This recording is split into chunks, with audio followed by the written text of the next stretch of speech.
de parte de ATIA também, maneira senhor Otmar Odubert Cabibisa, nós sabemos que uma reunião hopi abrir,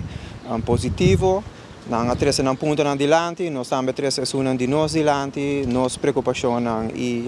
visão nang para futuro, onde nós queremos que nós lo mesa trago qualquer governo que sinta, essa que está algo que nós sabemos sinta, que todo partido político que bem ATIA nós sinta que não para over die visão e punto nang di ATIA, que nós três dilante de sempre acaba o último par de anos. Mas nossa própria reforma laboral está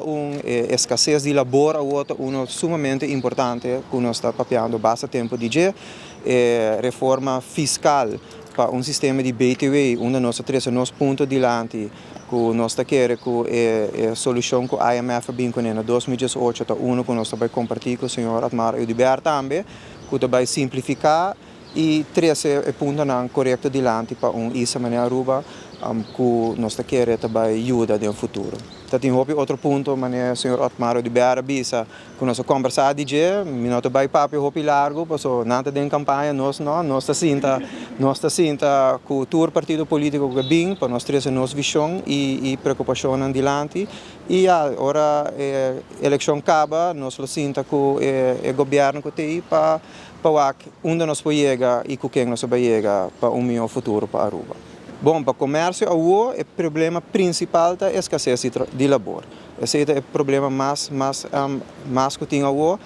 Tem hotel na Novo, não vai abrir e nós temos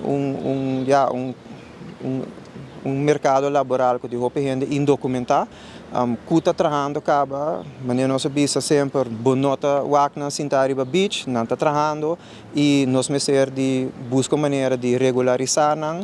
para não também começar a contribuir na social prêmios, etc., que tem na Aruba, que também ajuda nos tour. De outra banda,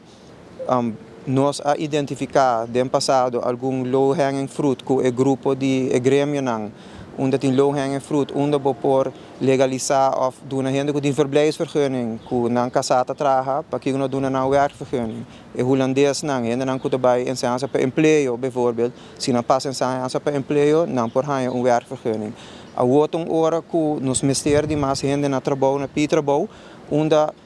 também ajuda essa aqui para a temporada que vai bem. O mercado está hersteld mesmo sowieso, dus não tem problema com ele. Pero o tem problema que tem escassez de trabalho, que vai trazer problema no social com ele também, porque a gente está overworked. Dus quando assim está com essa três dilante,